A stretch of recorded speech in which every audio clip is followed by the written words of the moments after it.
Vous écoutez Parler Cuisine, le podcast qui vous aide à mieux cuisiner, avec Marc et Guy. Cette fois-ci, on va répondre à la question d'un auditeur à propos des jus.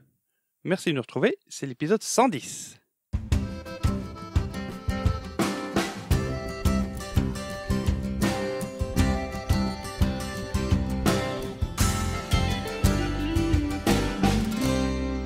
Mesdames et messieurs, bonjour, bienvenue dans ce nouvel épisode de Parler Cuisine. Au micro, c'est Marc, je vous retrouve avec Guy. Bonjour Guy. Bonsoir Marc. Ou bonjour, ça dépend quand les gens nous écoutent. Eh oui, en tout cas pour nous c'est bonsoir et puis c'est bonjour pour tous ceux qui nous écouteront en pleine journée, bien entendu. Alors voilà, vous entendez que Guy est déjà un peu énervé parce qu'aujourd'hui j'essaye un nouvel équipement qui nous permet de diffuser cela en live sur Facebook. Donc si vous êtes membre de notre communauté Facebook, vous avez liké la page, vous avez certainement été voir l'enregistrement en direct. Je vais essayer de faire ça le plus souvent possible afin de pouvoir Oui, permettre mais aux moi gens je suis de pas trop participer. d'accord parce que ça nous oblige à être très strict et on ne peut pas recommencer. On peut raconter ce qu'on veut, mais on raconte ce qu'on veut de toute façon. C'est les coulisses. Donc, si vous voulez voir la version non éditée de cet épisode, allez nous suivre sur Facebook. Voilà. Bon, quoi de neuf depuis la dernière fois, Guy? Quoi de neuf? Eh bien, nous allons répondre donc aux questions d'un auditeur. Alors, sa question, c'était précisément comment réaliser un jus de viande à partir d'une viande rôtie. Oui. Alors, pour donner des explications à cette demande, à cet auditeur, il faut quand même commencer par le début, à savoir expliquer ce qui va servir de base à la réalisation de ce jus. Parce qu'il est évident que lorsqu'on cuit une viande rôtie, on peut tout simplement déglacer à l'eau. Oui. Ça se fait par exemple pour le poulet sans que le résultat ne soit mauvais. Pour ce qui est des autres viandes, c'est quand même un petit peu moins facile parce que pour donner un goût de viande à un jus, donc à une sauce qui accompagne un rôti de bœuf par exemple, déglacer à l'eau ne donne quand même pas grand résultat. Donc on utilise ce qu'on appelle des jus ou des fonds. Alors je vais expliquer la différence qu'il y a entre les jus et les fonds. Je dirais qu'on peut qualifier tous ces jus, ces fonds et ces fumets de bouillons. Alors les bouillons, qu'est-ce que c'est? Ce sont des liquides qui sont utilisés en cuisine et que la ménagère connaît sous ce nom-là parce qu'elle va parler d'un bouillon de poule par exemple. Ah oui. Et qui sont le résultat de la cuisson dans de l'eau, donc dans un liquide, dans de l'eau, de viande, d'eau, d'abats, de légumes et d'aromates. Alors selon les recettes, on va appeler ça professionnellement soit des fonds, soit des jus, soit encore des fumets. Alors c'est plus une question de sémantique, bien qu'il y ait une petite règle. Par exemple, on va parler du fond le plus banal, le plus simple, c'est ce qu'on appelle le fond blanc. Alors le fond blanc, on ne le trouve pas, je dirais, autrement que dans le milieu professionnel sous forme de poudre déshydratée. Vous pouvez aller en grande surface, vous ne trouverez pas de fond blanc. Le fond blanc, c'est un fond qui est réalisé avec des os de bœuf. Alors quand on dit du bœuf, entendons-nous bien, ce sont des os de, entre guillemets, de grosses bêtes. Donc c'est du taureau, c'est de la vache. Le bœuf n'existe quasiment pas au niveau culinaire. C'est quoi exactement un bœuf? La différence entre un bœuf un bœuf, c'est un taureau qui a été castré, qui a été castré quand il était jeune, et qu'on a élevé. Bon, d'abord initialement, le bœuf était utilisé pour l'attelage. Il y a un siècle et même encore. Il n'y a pas encore si longtemps que ça. J'étais allé au Portugal il y a 25-30 ans. Il y avait encore des bœufs qui tiraient des carrioles, je dirais rurales, dans les petits villages. Alors le bœuf, il était réputé pour être très fort et pour être placide, contrairement au taureau qui lui est quand même plutôt fougueux. Alors le fait de l'avoir castré rendait l'animal plus docile. Et alors le bœuf était utilisé donc pendant toute une carrière comme animal de trait. Il est beaucoup plus fort qu'un cheval, ça c'est connu. Un bœuf, quand il tire un attelage, il est plus de 2 fois plus fort à masse égale qu'un cheval. Par contre, il est évidemment moins rapide. Pas question de faire du galop avec un bœuf. Lui, il tire la charrue, il tire le chariot à son aise. Et puis, en fin de carrière, le bœuf, on ne le laissait pas mourir de sa belle mort, malheureusement pour lui. Donc, il passait régulièrement à la casserole, si on peut utiliser cette expression-là. Et alors, c'était une viande qui avait énormément de goût, tout en étant plutôt tendre, puisque l'animal n'avait jamais été excité. Et c'est de là que vient l'expression que le bœuf est tendre, tandis que le taureau a une connotation de viande beaucoup plus nerveuse, plus dure. Et maintenant, on n'utilise évidemment plus de bœufs pour l'attelage, donc les bœufs, on ne les castre plus que, je dirais, dans le but de les élever pour les consommer. La différence également, c'est que le taureau grossit beaucoup plus vite. Les taurillons, on peut les consommer, je dirais, à 16, 14, 15 mois, 16 mois. Un bœuf, on considère que pour avoir le même poids qu'un taureau, il doit pouvoir vivre pendant à peu près 3 ans. Or, ça veut dire que comme ils mangent à peu près la même chose tous les deux, un peu de choses près, le bœuf et le taureau et le bœuf vont manger les mêmes aliments en même quantité. Ça revient évidemment beaucoup plus cher de faire une véritable viande de bœuf qu'une viande de taureau. C'est la raison pour laquelle c'est devenu extrêmement rare d'avoir du bœuf vrai dans les assiettes.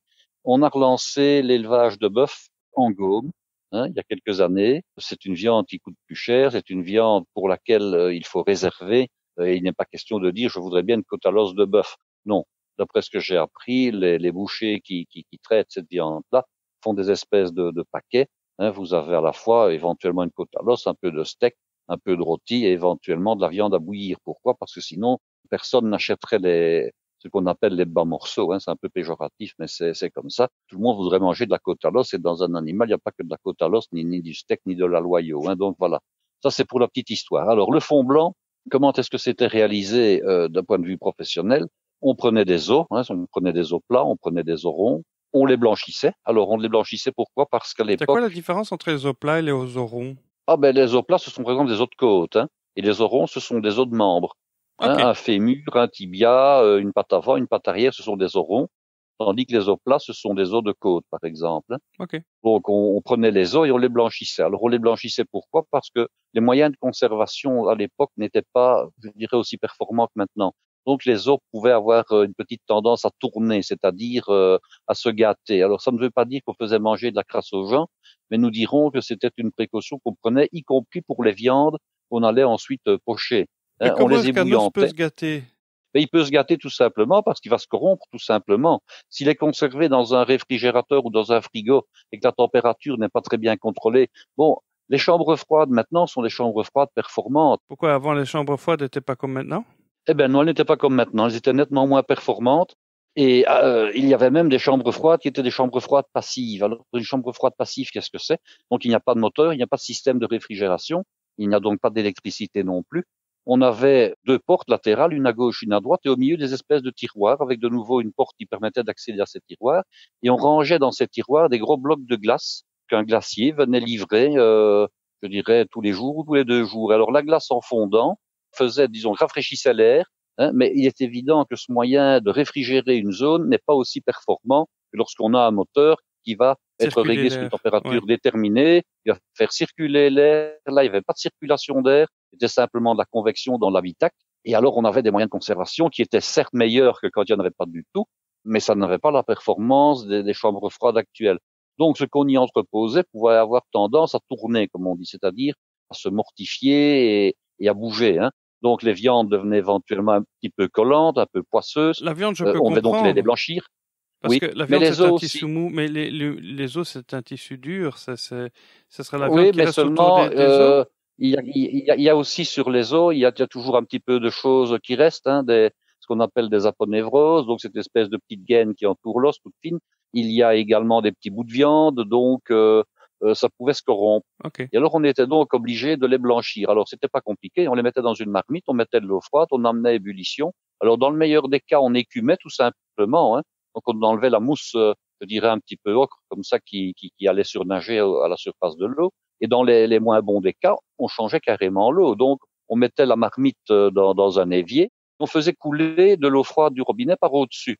On ne versait jamais l'eau dans l'évier comme ça, parce que sinon, qu'est-ce qui se passait? Les impuretés et la mousse qu'il y avait au-dessus allaient par effet de gravité aller se recoller sur les os. Donc c'était pas le but. Donc qu'est-ce qu'on faisait?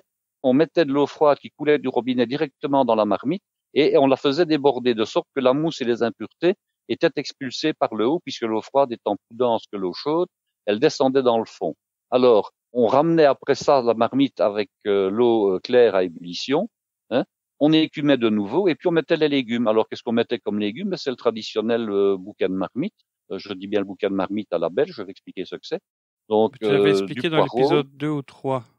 Oui, mais dans l'épisode 2 ou 3, les gens ne sont pas censés l'avoir écouté en écoutant celui-ci. Allez l'écouter seulement, c'est encore sur le fil, oui. Vous pouvez les faire. Bien sûr qu'ils peuvent le faire, mais je vais quand même le rappeler. Dans les bonus, tu avais expliqué comment faire un fond de volaille, d'ailleurs. Fond blanc et fond... Oui. Ici, c'est le fond blanc. Donc, on mettait donc du céleri, du poireau, des carottes et des oignons, avec un petit clou de girofle piqué sur un oignon, et un bouquet garni. Et alors, on laissait mijoter ça comme ça pendant jusqu'à 6 à 8 heures. Quand je dis mijoter, donc impossible de laisser bouillir, sinon on avait des fonds qui se troublaient. On laissait simplement frémir, donc cuisson à 95 degrés. Et après quoi, on filtrait et on utilisait donc ces fonds pour mouiller les potages de base. Et ça, c'était le fond blanc traditionnel, le fond blanc classique, qu'on ne fait quasiment plus, bien entendu. Et puis alors, on peut évidemment faire ça avec de la volaille. Alors, je précise qu'on peut aussi ne pas mettre que des os, on peut mettre également de la viande. Si vous regardez une recette de fond blanc ou de bouillon blanc traditionnel, vous allez voir sur Internet ou dans un vieux livre de cuisine, on va vous expliquer qu'on va mettre, je dirais, quasiment autant de viande que d'os. Ah oui. Et après, ces viandes-là, elles étaient mangées. Finalement, c'était un peu comme si on faisait un pot-au-feu, tout simplement. Le liquide d'un pot-au-feu, c'est finalement du fond blanc. La seule différence avec le fond et le pot-au-feu, c'est que dans le pot-au-feu, on ajoute d'autres légumes. On ajoute du navet, on ajoute éventuellement du chou, mais qu'on ne le met pas dans un fond parce que ça donnerait un goût, je dirais, parasite qui empêcherait d'utiliser le fond dans des usages beaucoup plus variés. On s'éloigne du jus, là. Tu veux dire que le pot-au-feu, c'est du jus? On ne s'éloigne pas du jus parce que je vais expliquer ce que sont les jus après. Ok, bon, on arrive là, pardon. Alors, donc je disais, il y a les fonds. Alors, il y a le fond blanc, il y a le fond de volaille, qu'on fait de la même manière. Je ne vais pas m'étendre non plus là-dessus énormément, si ce n'est que ce sont des carcasses de poulet, des carcasses de volaille de type volaille blanche, de la dinde éventuellement. On ne va pas mettre du canard, on ne va pas mettre de la pintade et des choses pareilles. On met vraiment des volailles blanches. En principe, c'est donc du poulet et de la poule. De la poule à bouillir, même légumes. La cuisson est par contre moins longue. Là, on considère que 3 heures et demie, c'est un maximum. Il n'y a pas nécessité pour extraire les goûts de la volaille de cuire beaucoup plus longtemps. Par contre, donc je rappelle, les os, là, par contre, il faut là entre 6 et 8 heures et c'est un minimum. Alors, on a fait le bœuf, on a fait la volaille. Un fond qui est beaucoup plus fin que le fond blanc traditionnel, c'est le fond de veau. Alors là, on n'utilise que des morceaux de viande de veau ou des os de veau. Alors, la caractéristique du fond blanc de veau, c'est qu'il est gélatineux une fois qu'il est refroidi. Ah oui. Et quand on dit gélatineux, j'ai vu des fonds blancs de veau, tellement gélatineux. Je dis pas qu'il faut le couteau pour les couper, mais il faut y aller à la louche et on a la louche qui fait des creux, quoi. C'est vraiment Est-ce que curieux ça à voir. Alors s'apparente d'autant plus à ces petites cups qu'on peut acheter maintenant de fond gélatineux? Ah ben ça avait à peu près cette consistance-là, effectivement. C'était une consistance extrêmement gélatineuse. Et plus on met d'os à cartilage, ou plus on met, je dirais, de viande qui peuvent contenir, et ça c'est valable pour tous les fonds, qui peuvent contenir éventuellement de la peau. C'est pas le cas pour le veau, soyons clairs, pas du cuir. Mais plus on met des choses cartilagineuses, plus le fond devient gélifié. Si on met par exemple des pieds de veau dans un fond, on obtient réellement une gélatine extrêmement compacte, extrêmement dense. Pourquoi? Parce que les pieds de veau sont constitués essentiellement de cartilage. En fait, tu pourrais mettre tous les abats, tous les bas morceaux, tout ce que tu non. utilises On ne met pas ce qu'on appelle des bas morceaux. Ça dépend de ce que tu appelles des abats et bas morceaux. Ce n'est pas la même chose. Les bas morceaux, c'est plutôt, ce sont des viandes dites de troisième catégorie. Donc, ce sont des viandes qui doivent obligatoirement cuire dans un liquide et pendant très longtemps. Donc, le bouilli, par exemple, le jarret, ce sont des viandes de troisième catégorie. Mais on ne peut pas dire que ce sont des bas morceaux. Pourquoi? Parce que bas morceau a un sens péjoratif. Alors, on ne va pas mettre d'abat non plus. Je vais prendre le cas de tout ce qui est la panse de l'animal, par exemple. Ce sont des abats. Il y a le foie, il y a les poumons, il y a le cœur. En principe, on ne met pas ce genre de choses dans un fond. Ça se traite, disons, dans d'autres recettes, mais dans un fond, on mettait plutôt des viandes à bouillir du type flanchet, du type jarret, etc. Alors ça, c'était pour le fond blanc de veau. Et puis, il y a les fonds bruns. Alors, le fond brun traditionnel le plus basique, c'est le fond brun qui est réalisé de nouveau avec des os de bœuf. La seule différence, c'est qu'on va d'abord les caraméliser en les mettant dans un four à sec sur une plaque, de manière à les faire colorer brun très foncé. Quand on dit brun très foncé, noir c'est trop, mais blond doré ce n'est pas assez. C'est comme si on les torréfiait, quoi. On va les torréfier exactement dans un four le plus chaud possible. Généralement, c'était vers 225 degrés centigrades. Et puis, on sait évidemment à quel moment ils sont suffisamment torréfiés. On va ajouter les légumes. On va ajouter de nouveau des carottes en morceaux, du céleri en morceaux, des oignons en morceaux. Et on va faire également caraméliser légèrement les légumes. Après quoi, on réunit tout ça dans une marmite. On mouille avec de l'eau ou éventuellement avec le fond blanc de tout à l'heure. Et on ajoute un peu de concentré de tomate, on ajoute un petit peu d'ail, on ajoute un bouquet garni. Et alors, on va laisser cuire. Alors, on va laisser cuire et je peux vous dire que c'est de nouveau au minimum 8 heures. Mais je sais par expérience, pour l'avoir fait pendant des années, que pour obtenir un bon fond, il faudrait le cuire idéalement pendant 16 heures. Alors, j'étais un petit peu étonné. Quoi. Oui, mais enfin, ce n'est pas une sauce ici, c'est un bouillon. Non, excuse-moi, oui, chef. J'étais un petit peu étonné. 16 heures. Donc tu le fais début d'après-midi pour le terminer le lendemain matin. Ben, on peut le faire n'importe quand. Généralement, on mettait les os à colorer le plus tôt possible le matin et puis on lançait la cuisson. Alors là, le problème vient du fait qu'il faut le laisser passer la nuit. Ça veut dire qu'à ce moment-là, il faut soit arrêter la cuisson et là, vous avez des sociétés comme l'AFSCA et d'autres qui contrôlent les hôtels maintenant, qui n'aiment pas ça et avec juste raison. C'est que si vous arrêtez le fond pendant la nuit, il va forcément descendre en température. Et on considère que dès le moment où on est en dessous de 65 degrés centigrades, on favorise la prolifération des bactéries qui peuvent tomber dedans. Bon, et puis après le lendemain, on le remettait en cuisson.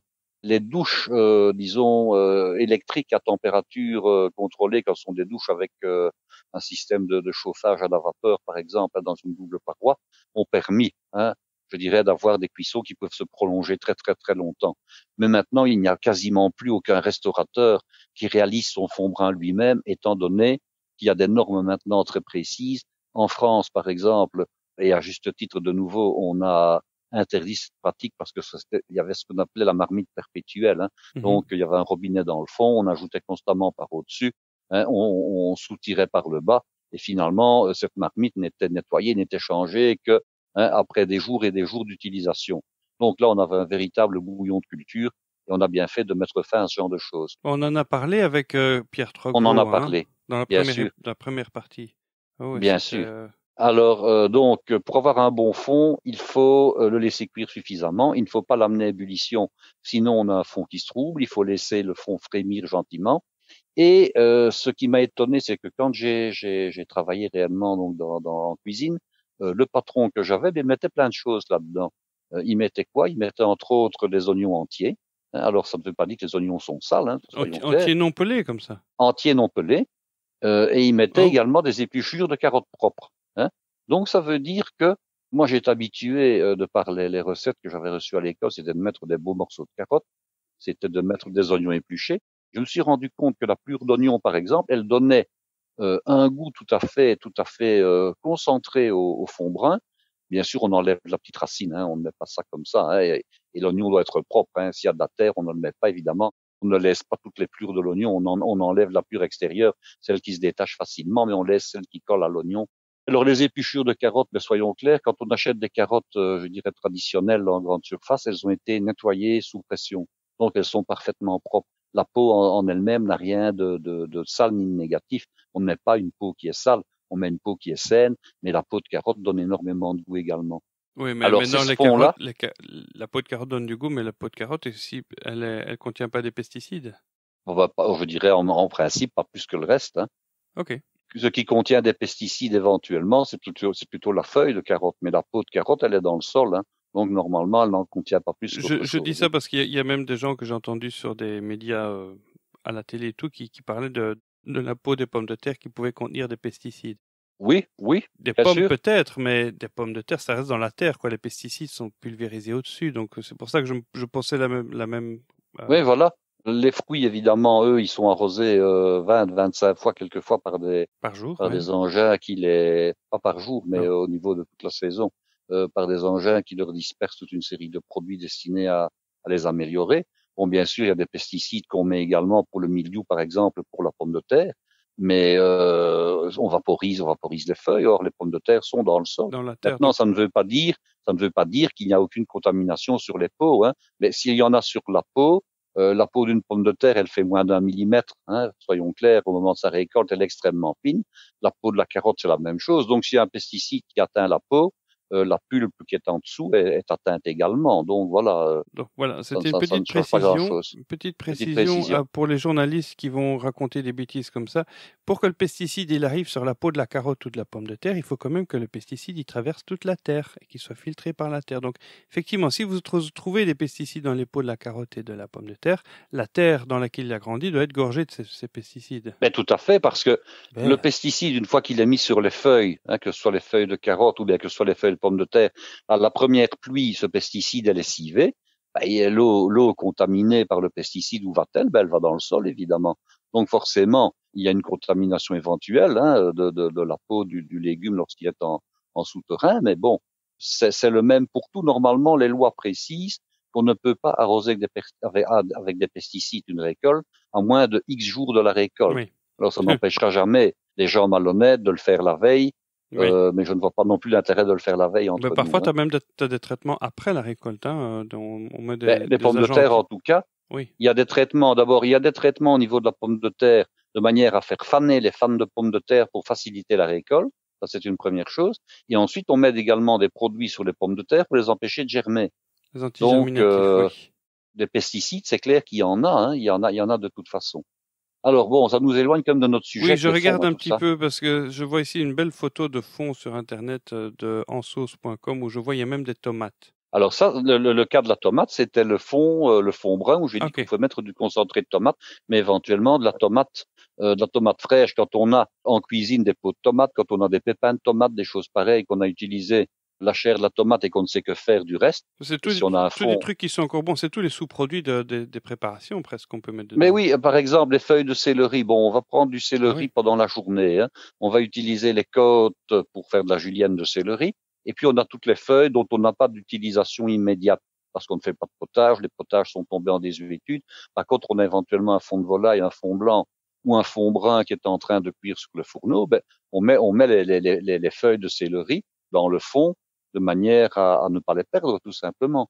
Ça, c'était une manière de ne rien jeter.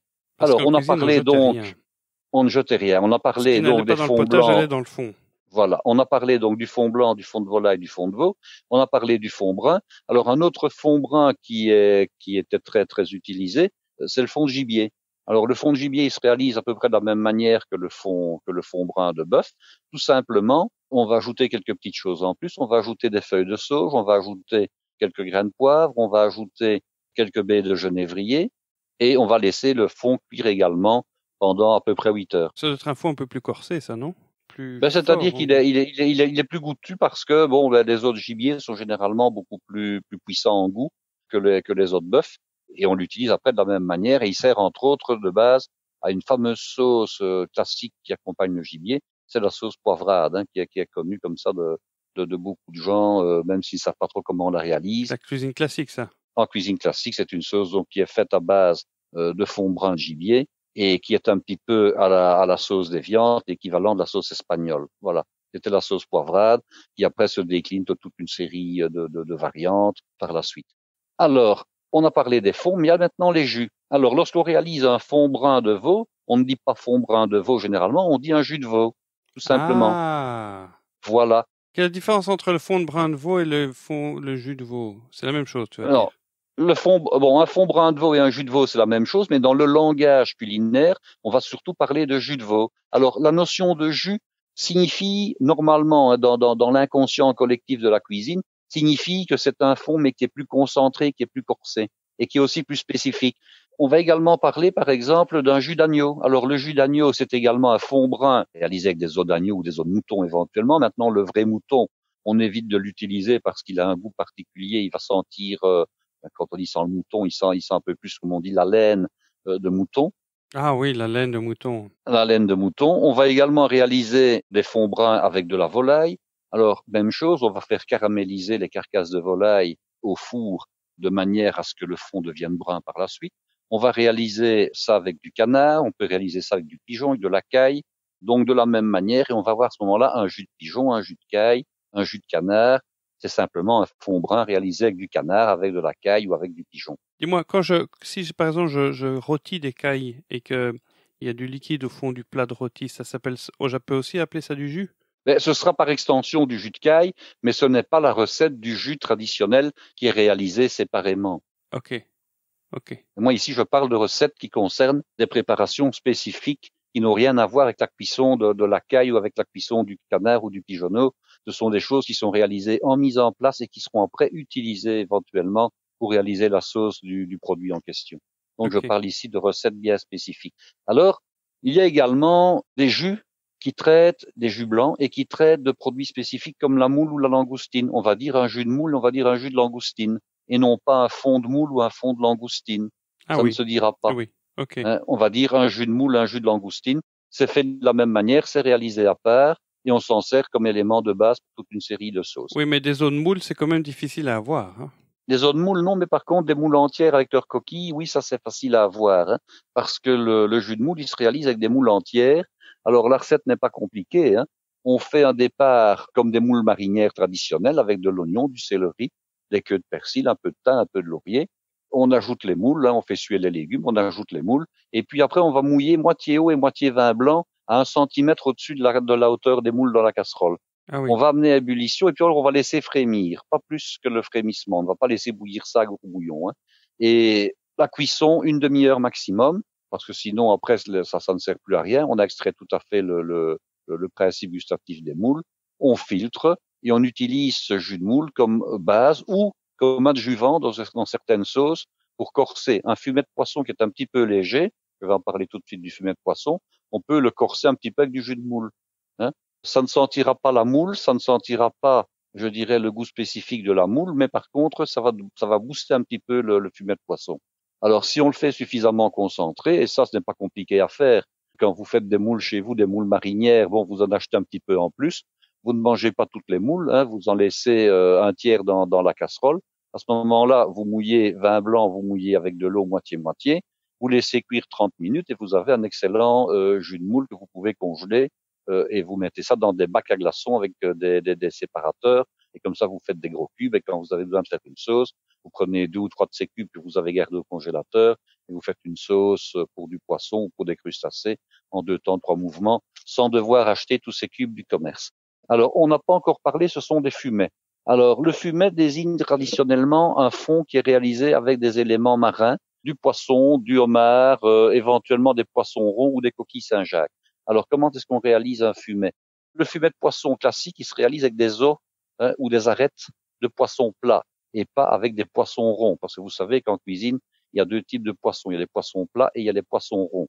Alors, exemple de poissons plats et de poissons ronds, une sole, une limande, un turbot, ce sont des poissons plats. Oui. Une truite, un saumon, ce sont des poissons ronds. Voilà, Okay. C'est la différence entre les deux bêtes.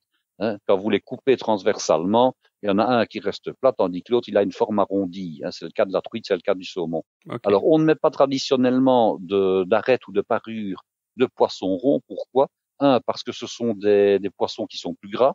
Hein. La truite et le saumon sont beaucoup plus gras, par exemple, que la sole ou le turbot. Ça, c'est une chose. Et deuxièmement, le goût est beaucoup plus spécifique. Le meilleur fumet, c'est un fumet de sole ou un fumet de turbot. On peut évidemment mélanger les deux, hein. Lorsqu'on a des préparations spécifiques, par exemple, parce qu'on sait qu'on va traiter énormément de truite, on peut très bien réaliser un fumet de truite, on peut très bien réaliser un fumet de saumon. Mais on ne pourrait pas, par exemple, réaliser une sauce poisson avec des filets de sole et un fumet de truite ou un fumet de saumon, parce que le goût ne serait pas en accord. Par contre, l'inverse est vrai. On peut très bien réaliser une darne de saumon ou un suprême de saumon aux petits légumes avec une sauce vin blanc en utilisant un fumet de sole. Là, il n'y a aucun problème. Mais l'inverse n'est pas vrai. Ok. Donc, si c'est des langoustes ou des moules, c'est pas un fumet, c'est un jus. Généralement, on dit un jus. On va dire un jus de moule et un jus de langoustine. Alors, par contre, donc je disais, pour le poisson, on va dire un fumet de poisson, un fumet de truite, un fumet de saumon. Et alors, avec les parures de coquille Saint-Jacques, on réalise également un fumet de coquille Saint-Jacques. On pourrait dire un jus de coquille Saint-Jacques, mais dans le langage, disons, culinaire, on va plutôt dire un fumet de coquille Saint-Jacques. Est-ce qu'on peut faire ça aussi avec des huîtres? À ma connaissance, ça ne se fait pas, mais bon, ce n'est pas impossible. Alors, on fait ça avec des coquilles Saint-Jacques quand on achète des coquilles Saint-Jacques fraîches, donc des coquilles Saint-Jacques en coquille. On n'utilise que 2 parties dans la coquille Saint-Jacques, c'est la noix qui est la partie blanche, hein, qui est en fait le muscle qui sert à fermer les 2 valves de la coquille, et on utilise éventuellement le corail. Hein. C'est donc la partie rose. Il est très riche en goût, généralement, le corail. Oui, mais bien souvent, dans les préparations raffinées, on ne le met pas. Oui. On va plutôt utiliser le corail pour réaliser des mousses, pour réaliser des terrines, des pâtés. On peut éventuellement réaliser des recettes avec les coraux, mais à ce moment-là, on va faire une poêlée, par exemple, de coraux de coquille Saint-Jacques, ou bien un risotto, ou des choses pareilles. Mais en règle générale, on utilise dans les recettes, disons, de haute gastronomie, on n'utilise que la noix. Il n'y a encore pas toute la noix, hein. On enlève la gaine musculaire qui se trouve autour, idéalement, hein. On n'utilise que la partie centrale de la noix. Vous savez que comme tous les muscles, il y a ce qu'on appelle les aponévroses, donc une gaine qui entoure le muscle. Et quand on réalise soi-même la préparation des coquilles Saint-Jacques, à partir des coquilles Saint-Jacques pêche, on enlève ce muscle-là qui peut être un petit peu plus dur, un petit peu plus fibreux après cuisson. Alors, qu'est-ce qu'on va utiliser pour faire le fumet de coquille Saint-Jacques?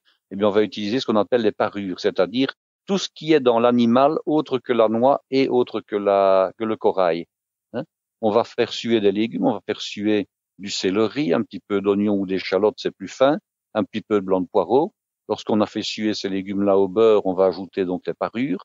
On va ajouter un petit bouquet garni, j'ai bien dit garni, hein, donc persil, un petit peu de thym, rien de thym, un tout petit peu de laurier. On va mouiller, soit uniquement avec de l'eau, soit avec un mélange d'eau et de vin blanc, et on va de nouveau laisser frémir pendant 20-25 minutes. On ne mouille pas trop. C'est une règle pour tous les fonds. On mouille à peine à hauteur des éléments gustatifs. Hein. On ne mouille pas à 5 fois ou 10 fois le volume parce que ce serait beaucoup trop dilué. Et après 20-25 minutes de cuisson, on va de nouveau filtrer, réserver et utiliser, soit pour réaliser des sauces, soit pour faire des potages et des choses comme ça. Voilà, donc ici j'ai brossé un petit peu le portrait de tous les jus, de tous les fonds, de tous les fumets. Et la prochaine fois, je vous donnerai leur utilisation, du moins de certains d'entre eux, pour réaliser un jus de cuisson digne de ce nom. Voilà, ok, super. Et si vous avez la moindre question à poser de manière plus concise, plus précise concernant chacun de ces fonds, eh bien je donnerai à ce moment-là dans le détail la manière de les réaliser les uns ou les autres.